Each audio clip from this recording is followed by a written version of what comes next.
We're told that postal requirements specify that parcels must have a length plus a girth of at most 48 inches. 84, not 48. Reading it backwards. 84 inches.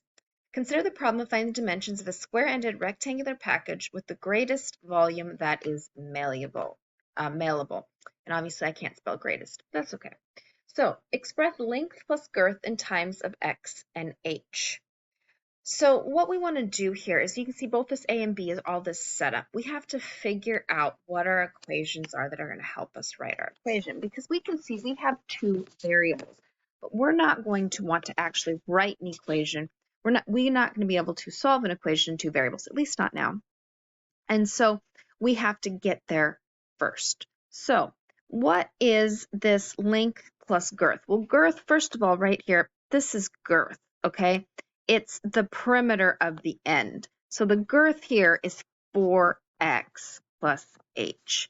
So this is my length plus girth, and this has to be less than 84. So obviously if I'm maximizing it, I'm going to set it equal to 84 because I want to use all my space, okay?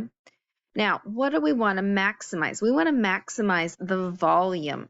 So the volume here is going to be length times width times height, which is x squared h. This is our first step. The book calls this the objective function and this the constraint. That's their fancy word for it, okay? I think of it more in terms of that, what am I minimizing or maximizing? That's the objective function. This is what I want to do, okay? And this is what I'm going to take the derivative of. But when I look at this, I have two variables. I don't want two variables. That's where this comes in. This is how I'm going to get rid of that h. I'm going to solve this for h, and I'm going to get 84 minus 4x equals h. I'm going to put that into this equation. So in the equation, I'm actually going to take the derivative of what I'm going to maximize here is this right here, okay? But now before I do anything, I'm going to next, okay, so really at this point we've done A and B. I've also wanted to go over that terms of constraint and objective because that's what the book uses. I don't necessarily think of them in that terms, so I don't always use those terms, but I wanted to make sure we have them so that as the book brings them up, you know what they're talking about. But this is our goal. We were asked to maximize volume, so what we want to take the derivative of is the volume because that's how we optimize, and we now have it in one variable using all our information. Before I take the derivative though, I am first going to distribute. So then I have 84x squared minus 4x to the third. Okay. Now I'm going to take the derivative because I want power rule as easy as possible.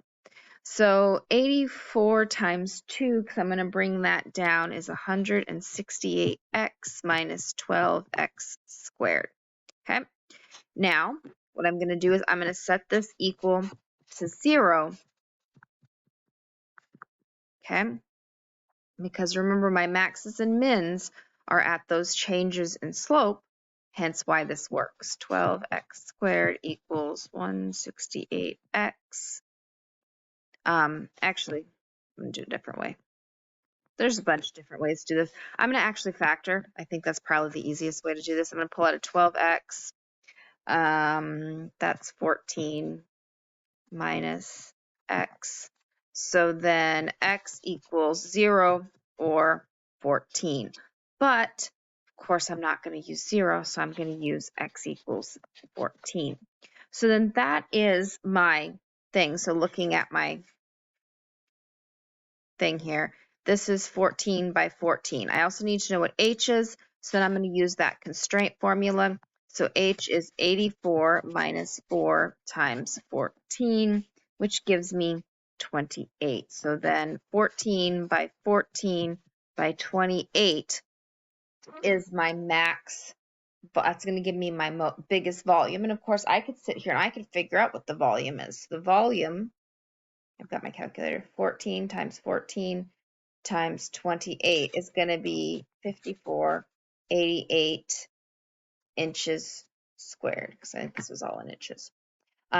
So that helps us walk through the steps, know what we're going to do. A lot of these problems, the hardest part's going to be writing those equations, and that simply takes practice.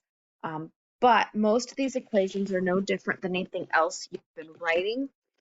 It's just a matter of really trying to get it set up so that it works for you.